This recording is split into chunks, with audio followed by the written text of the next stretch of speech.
이 향방을 이해하시는데 도움이 될 거라고 생각을 합니다. 그럼 그 파월의 마음을 이해했을 때 이 금리 인상 사이클이 그럼 부동산에는 그럼 어떻게 영향을 미치는 건가요? 네, 부정적이죠. 부정적이죠. 네, 기본적으로 여쭤보면 금리가 22년 끝자락에 네, 대출 금리 기준으로 한 8, 9% 정도 갈 겁니다. 그렇겠죠. 그러면 네, 내 집 마련 하시겠습니까? 못하죠. 못하죠. 네. 답변 나왔잖아요. 네. 또 질문 드려볼게요. 지금 다주택자라고 가정하고 네. 그리고 혹은 갭 투자를 했어요. 네. 근데 기존에 받았던 대출이 아직도 남아 있는데 이자 상환 부담이 계속 눈덩이처럼 쌓여가고 있습니다. 팔고 싶어요? 놔두고 싶어요? 글쎄요. 약간 팔고 싶을 것 같은데 약간 팔고 싶어요? 많이 팔고 싶어요? 많이 팔고 싶죠. 많이 팔고 싶죠. 네. 그게 지금 22년 하반기 국면의 예. 부동산 시장의 모습이에요. 금리는 매도와 매수를 결정해요. 네. 다시 말하면 수요와 공급을 결정해요. 네. 금리는. 그러니까 수요와 공급이라는 면에 있어서 공급 의사는 강하게 만들죠. 기존 주택 공급을 강하게 만들죠. 그리고 수요, 매수자의 마음을 억제시켜요. 네. 이게 심지어 구매 의사라는 지표가 있고 구매 여력이라는 지표가 있어요. 지표들이 여러 개 있습니다. 결국 부동산 매매 가격을 결정짓는 수요 측 사이드의 변수들 네. 그리고 공급 측 사이드의 변수들을 이 행방을 보면서 시장을 전망하는 거예요. 항상 선행 지표가 있습니다. 네. 그래서 제가 조금 강한 표현을 한 가지 한다면 부동산 매매 가격이 조정 국면이 뭐 적어도 4년 간다 5년 간다 하는 것은 그런 표현은 좀 과한 표현이다. 저는 감히 모른다라고 할게요. 그 이상으로 갈 수도 있다는 말씀이신 거죠. 아니죠. 이상으로 갈 수도 있겠죠. 네네. 그리고 이하로 갈 수도 있다는 거죠. 그렇죠. 우리가 3년, 4년을 전망할 만한 데이터가 없다는 거예요. 네. 데이터가 없으면 뭘로 할까요, 전망을? 그러면 통박으로 한다는 거죠, 통박. 그 통박을 영어로 인사이트라고 하죠. 그렇죠. 그 저명한 부동산 전문가들의 인사이트가 맞을 수도 있죠. 네. 그러나 저는 그런 인사이트는 없고요. 데이터에 기초해서 결국 아파트 공급 물량이 얼마나 될까, 신규 주택 공급. 네. 그것은 인허가 건수를 가지고 전망해요. 네. 인허가 건수가 2, 3년 선행한 선행 변수예요. 네. 그러니까 그런 선행 변수들을 다 조합해서 내년 부동산 시장을 전망하는 것인데 근데 데이터가 없이 어떻게 3년, 4년을 논할까? 저는 조금 의문이에요. 근데 보통 인사이트 갖고 계신 분들은 그동안의 부동산 조정 국면이 오면 3년, 4년, 5년 정도 온다. 그러니까 지금 초입이다. 22년 조정되기 시작했고 23년에도 추가적인 조정이 있고 4년, 5년까지도 간다. 이렇게 말씀드리는데 네. 근데 저는 마땅히 그렇게 얘기할 만한 근거가 없다. 감히. 네. 제가 그럴 수도 있고 아닐 수도 있다. 저는 그 부분은 모른다라고 말씀드리는 게 맞고요. 네. 그러나 금리가 올라가는 국면에서는 조정이 될 수밖에 없다라고 말씀을 드리겠습니다. 네. 그래서 그 후는 제가 잘 모르겠습니다. 4년, 5년은 제가 모르겠는데 23년은 그래도 좀 단언할 수는 있을 것 같아요. 금리가 올라가는 과정에서는 특히 주식시장, 외환시장은 항상 선행해요. 네. 사실 매도, 매수도 지금 몇 초 만에 이루어질 수 있잖아요. 그렇죠. 환율도 마찬가지. 네. 앞으로 금리가 어떻게 될 것 같아? 속도 조절이 일어날 것 같아. 그리고 미국이 금리 인상하는 동안 다른 나라들이 이만큼 추격해 오고 있어. 그러니까 이제 강달러는 멈출 거야 라는 판단을 하고서 10월부터 달러를 매도하는 거예요. 네. 그러니까 강달러 현상이 꺾이는 거예요. 네. 주식시장도 마찬가지입니다. 그렇게 될 것 같아. 지금까지 주식시장을 계속 억눌렀던 요인이 금리인데 금리가 이제 속도 조절을 들어가고 정점에 다다르고 이제 그 정점으로부터 6개월 정도 일정이 왔어. 네. 그러니까 선행하니까 먼저 주식시장이 반등하는 거예요. 선행입니다. 다만 부동산 시장은 선행이 아니라 동행합니다. 그렇죠. 금리 그리고 선행할 수도 없어요. 그걸 선행해서 매도하고자 하는 사람들이 의외로 많지 않고요. 네. 그리고 지금까지 올랐으니까 그래도 붙들고 있어 볼래 하는 심리도 크고요. 그리고 매도하고자 한다 하더라도 당장 매도되는 일이 아니죠. 그렇죠. 이사주일, 뭐 계약 시기, 뭐 이런 걸 다 생각해 보면 오히려 후행하는 성격도 많습니다. 주식이나 외환시장이랑은 일단 그 거래 비용과 거래 속도에서의 차이가 너무 큰 것도 영향을 미치겠네요. 그렇죠. 네. 그래서 그 시장을 좀 구분해서 이해하시면 좋게요. 금리가 부동산 시장에, 주식 시장에, 외환 시장에 다 영향을 미쳐요. 금리는 한 방향으로 이루고요. 모든 시장에 영향을 미쳐요. 그게 긍정이냐 부정이냐 하는 방향으로 영향을 미치는 거고, 다만 그게 시간적 갭이 있어요. 비가 내립니다. 그럼 세 개의 비가 내린다고 생각해봐요. 세 개. 전국 호우주의비가 내려서 전국에 비가 내려요. 네. 그러면 당연히 모두가 비가 맞죠. 다만 높은 지대는 물난리는 없죠. 그렇죠. 낮은 지대는 먼저 물난리가 오죠. 네. 시점엔 차이가 있어요. 시점에. 같이 비가 오더라도. 네. 금리는 비예요. 네. 그러니까 같은 방향으로 움직이지만 시점적으로 먼저 물난리가 오는 경우가 있고 물난리가 아예 안 오는 경우도 있죠. 네. 그런 식으로 이제 시점적 차이가 있다라고 생각하시면 좋겠고, 부동산 시장은 금리의 고점에서 더 많이 조정됩니다. 그러니까 지금 조정률이 마이너스 0.3에서 마이너스 0.4 사이예요. 주간 단위의 전국 평균 아파트 매매 가격 증감률이라는 지표로 봤을 때 네. 그렇게 조정되고 있는데, 금리의 고점에 다다를 때 시중금리 기준으로 그 지점에서 조정률이 더 큽니다. 그러니까 좀 가혹하게는 마이너스 1%까지 갈 것으로 생각합니다. 네. 주간 단위 조정률이. 네. 그러니까 주간으로 1%가 빠진다. 많이 빠져. 이건 많이 빠지는 거예요. 네. 1년 기준이 아니고. 예. 그럼 이런 것들을 누적시키면 조정이 얼마큼 됐는지를 계산할 수 있어요. 네. 근데 그 조정률이 마이너스 1을 기록하고 나서도 그 다음에는 다시 플러스로 전환될까? 그런 일은 없어요. 원래 시장의 움직임이라는 게 갑자기 그런 일이 발생하지 않아요. 마이너스 1에서 다시 플러스를 향해 가긴 갈 텐데 플러스로까지 못 가는 국면이에요. 계속 마이너스에서 머무는데 조정률이 다시 마이너스 0.3, 마이너스 0.2 요 정도로까지 다시 올라가긴 할 겁니다. 근데 여전히 떨어지는 거죠. 그때도. 0.2%나 떨어진 거죠. 전주보다. 그렇게 계속 조정되는 국면이다. 조정세가 좀 약화될 수는 있다. 약화되는 것은 금리의 정점에서 동결만 할 때. 네. 그리고 만약에 앞에 말씀드렸던 그 피벗에 대한 금리 인하에 대한 가능성을 논하는 시그널이 돌 때, 그러면 이제 안 팔아도 되겠네 하는 거예요. 매도자들이. 네. 그리고 매수자들은 조금 기민한 매수자들은 빨리 이제는 사야 되겠네 라는 생각을 할 시점이 와요. 만약에. 네. 그렇기 때문에 더더군다나 24년을 저는 놓고 감히 전망하기는 어렵겠다. 솔직히. 네. 그리고 그 안에 너무 많은 변수들이 등장하니까 저는 그냥 모른다고 말씀드리고요. 네. 다만 23년 한 해는 계속 조정되는 국면이겠구나 이렇게 생각하시고, 여러분이 특히 내 집 마련이라는 것을 고려하실 때 이제 계속 조정되고 40% 50% 떨어졌으니까 이제 사도 되는 거 아니냐라는 생각을 하실 때 그 시점, 매수 시점을 조금 더 천천히 가져가는 게 유리하지 않을까, 이런 의견을 좀 드리고 싶습니다.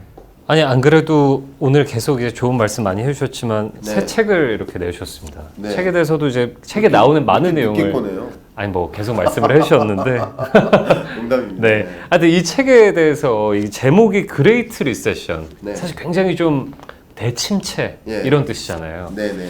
이 2023년에 오는 경기 침체 그 실장님께 생각하시기에 예전에 우리나라가 겪었던 경제 위기들이랑은 어떻게 다른 건가요? 너무 좋은 말씀 주셨고요. 덕분에 딱 지적하고 좀 가도록 하겠습니다. 이게 왜 그러냐면 리세션이라는 단어가 네. 사실은 침체가 아니에요.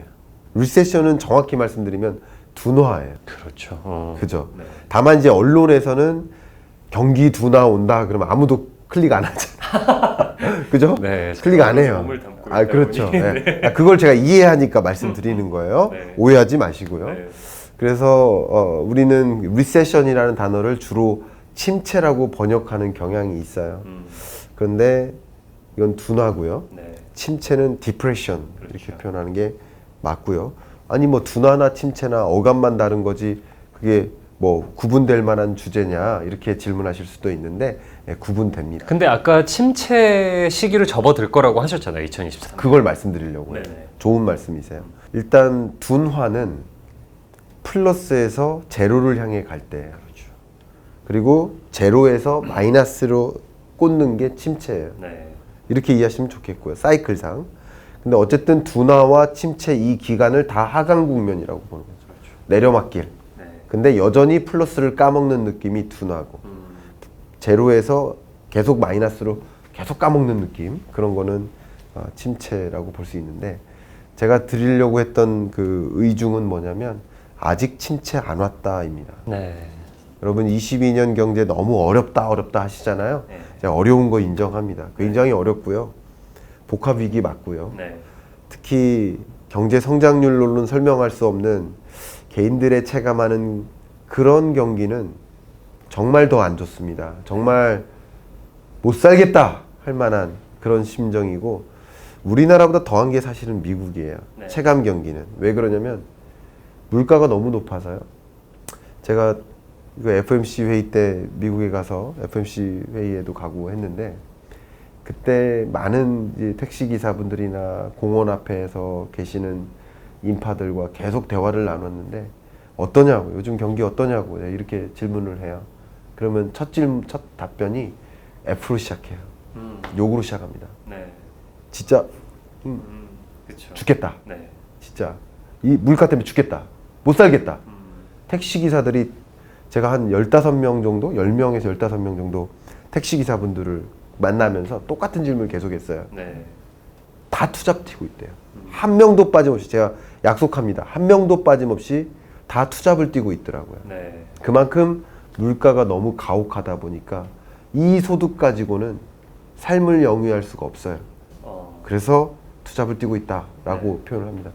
그렇게 어려운 국면인 거 맞습니다. 그런데 죄송하게도 아직 침체 안 온 거고요. 침체는 23년에 찾아옵니다.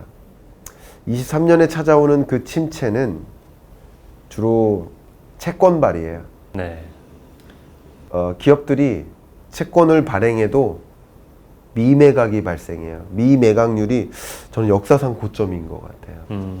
지난 9월 미매각률이 20%가 넘었어요. 네.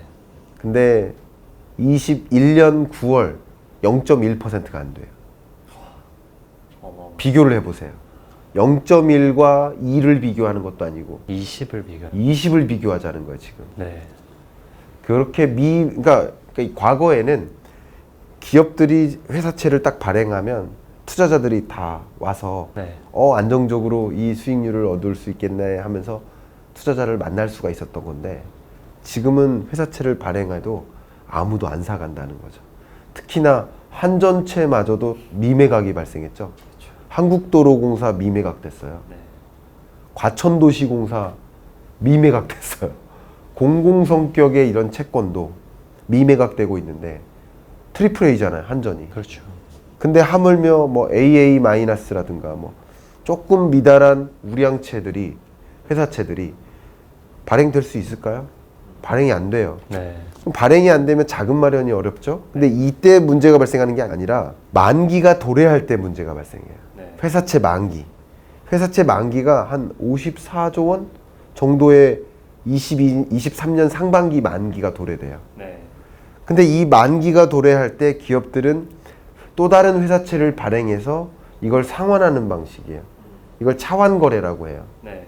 그러니까 사람으로 치면 돌려막기 같은 거예요. 그러니까 나쁜 게 아닙니다. 네. 우리는 갚을 수 없어서 돌려막기를 하는 거지만, 뭐 기업들은 원래 재무 전략 자체가 자기 자본과 타인 자본으로 구성되기 때문에 적정 수준의 타인 자본에 의존해서 기업 경영을 하는 게 논리적인 거예요. 그렇죠. 네. 그러니까 당연히 회사채 만기가 도래됐을 때 또 다른 회사채를 발행해서 차환하고 네. 기업 경영을 계속 하는 게 맞는 방식일 수 있어요. 근데 지금은 만기가 도래되는데 갚을 수가 없어요. 왜? 회사채를 발행할 수가 없어요. 무턱대고 회사채를 발행해도 이게 미매각이 발생하면 그 기업의 평가가 나빠지고 주가마저 조정돼요. 그렇겠죠. 투자자들 입장에서 야, 삼성전자가 미매각 됐어? 그러면 외국인 투자자들은 어떻게 생각할까요? 그런 거예요. 주가에도 영향을 미쳐요. 그렇기 때문에 미매각이 굉장히 중요한데 그것을 또 염려하기 때문에 아예 채권 발행을 안 해요. 그럼 뭐를 선택할까요? 첫 번째는 부도, 두 번째는 자산 매각. 네. 자산 매각이 뭐예요? 당연히 구조조정인 거죠. 그렇죠. 네. 그러니까 이런 것들이 구조조정 되기 시작하면 아직 나는 뭐 체감 경기는 뭐 우리 식당 가고 백화점 가면 줄 서 있다. 그 역시 그건 체감 경기인 거고. 네. 실제 경제라는 것을 체감적으로 여러분 느끼실 시점은 옆집 청년이 실업했대. 이거예요. 뭐 알바 자리도 잘렸대. 알바 자리 왜 잘렸냐고 물어보니까 그 식당 문 닫았대. 결국 이런 거거든요. 네. 그러니까 이런 것들이 체감하는 경기일 텐데 그 체감 경기는 23년 2분기쯤에나 느끼실 거라고 생각이 됩니다. 왜냐하면 고용을 통해서 고용 지표가 굉장히 악화되고 있다라는 것을 볼 때 우린 체감 경기도 나쁘게 느껴지거든요. 그런데 이 고용 시장은 원래 경기 후행적이기 때문에 네. 아마도 22년 끝자락 그리고 21년 1분기 이때 좀 구조조정을 많이 단행하고요. 저도 이제 정말 많은 기업들의 뭐 경영전략회의에 참석을 해서 네. 경제전망 강의하고 뭐 토론도 할 때도 있고 네. 질의응답도 많이 받는데 그 고민이 뭘까요? 경영진들의 고민이 어떤 사업을 정리할까예요. 어떤 사업을 새롭게 해볼까가 아니라 기존 여러 사업 중에 어떤 사업을 정리할까. 정리하는 과정에서 일자리가 축소되고 네. 그게 고용지표에 반영되는 시간이 좀 걸립니다. 왜냐하면 예를 들어서 매월 14일 정도 네. 14일 정도의 경제활동 인구조사 고용지표를 발표해요. 통계청이. 근데 14일 정도 발표하는 그 고용지표는 심지어 전월 지표인 그렇죠. 거죠. 네. 그러니까 이렇게 그 실업이 발생하는 것도 경기 후행적인데 네. 그 성적표를 받아보는 것도 대략 뭐 2주, 3주가 걸린다는 거죠. 또 보름은 그렇죠. 2주 정도 걸린다고 보시면 좋아요. 네. 아마 두 번째 주 수요일인가 그럴 거예요. 네. 네. 그러니까 고용지표 나오면 당연히 한경에서도 고용지표를 반영한 기사가 나오지 않습니까? 네네. 그러니까 그런 것들을 기사를 볼 때 정말 심각하구나 라고 더 느끼실 거거든요. 그런 지점은 23년에나 온다. 아직 그런 실감할 만한 경기 침체가 오지 않았다. 여러분 생각해보세요. 무역적자 역사상 최대치, 무역적자 기간이 뭐 7개월 이상, IMF 외환위기 이후 처음. 이게 개인적으로 기자님 경제사정하고 무슨 관계가 있습니까? 상관없죠. 저도 상관없어요. 그러니까 이런 거시지표상에서 문제가 있고 기업들은 힘들 수도 있지만 우리 5천만 국민이 체감적으로 느끼는 그 경기 그거는 무역적자하고 관계가 없다 이거예요. 어쩌면 환율도 관계 있는 분들도 계시지만 유학 보냈거나 뭐 수입업체들은 관련이 있지만 체감적으로 내가 정말 경기 침체네 라고 느낄 만한 그런 것은 고용지표에 있다. 그렇죠. 예. 그러니까 이제 역시 연준도 통화정책을 결정할 때 만약에 다른 거 다 안 보고 두 가지 지표만 보고 판단한다 그러면 물가와 고용이죠. 네. 두 가지만 봅니다. 그 시장님 아까 이제